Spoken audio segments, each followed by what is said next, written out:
弟兄姐妹平安，今天是待降节第2个星期一，12月8日，主题是水变酒。我们预备聆听照他的画作，请我们用敬虔的心来阅读约翰福音2章1到11节。第3天，在加利利的迦拿城，有人举行婚礼，耶稣的母亲在那里。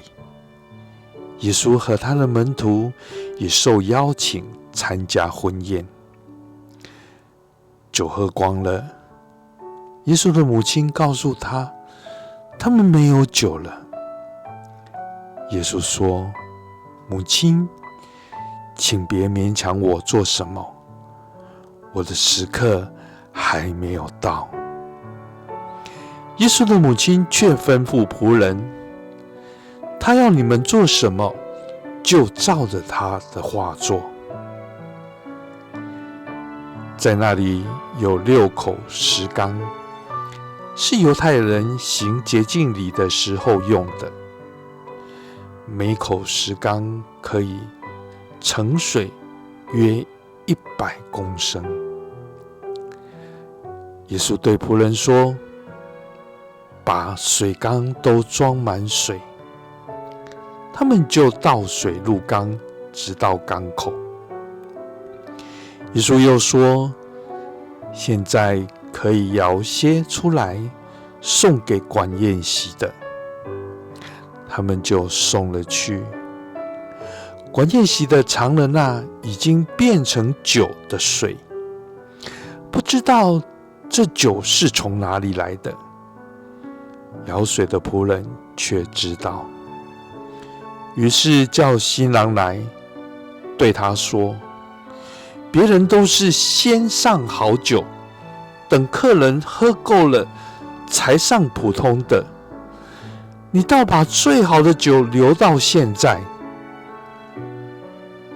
这是耶稣所行的第1个神迹，是在加利利的迦拿城行的。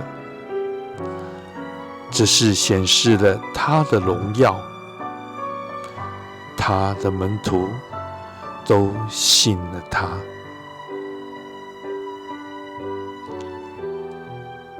请我们用敬虔的心来探求并深思。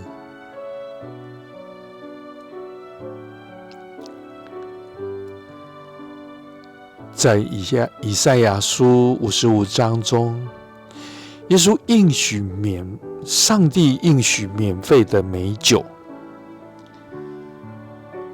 耶稣也以送出免费的美酒，开启了他传道生涯。你要如何回应这份要送给万民的丰盛恩典？请诚实执行。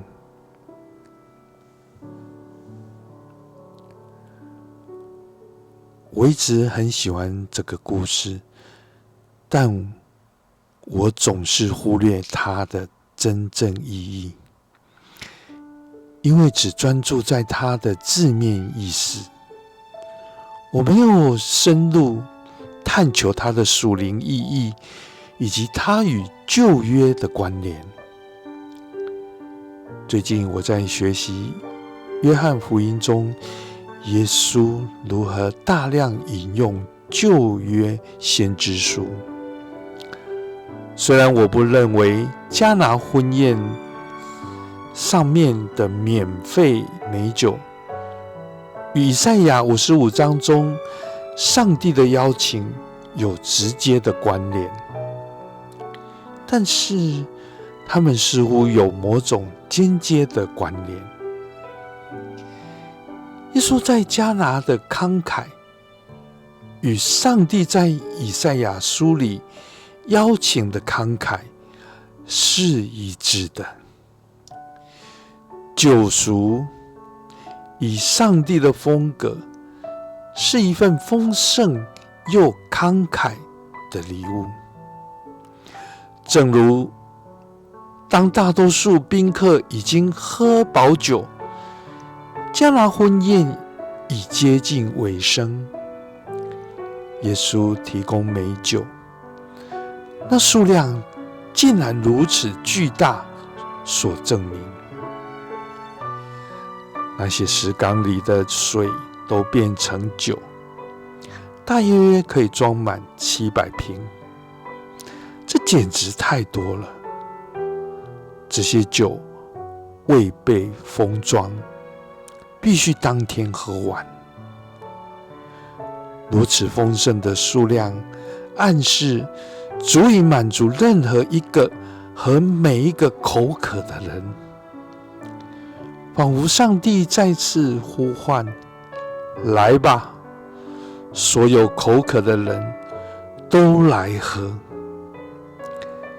在约翰福音7章，耶稣重复这一个邀请：人要是渴了，就该到我这里来喝。同样的邀请也出现在圣经的结尾：来吧，口渴的人都来。启示录22章17节。正如理查·罗尔所指出，在耶稣里的救恩，并非一项只让少数人进入下一个世界的自私撤退计划。这个邀请是给所有的人，无论他们是谁，无论他们做过什么。水变成酒，并没有限制谁能喝或不能喝。在耶稣里的救恩也是如此。你只要是口渴的人。这个故事中，哪些内容引起你的共鸣？你有多愿意接纳任何人和每一个人？请我们用祷告来回应。主啊，你的救赎慷慨包容，求你帮助我活出这样的生命，接纳任何一位和每一位干渴的人。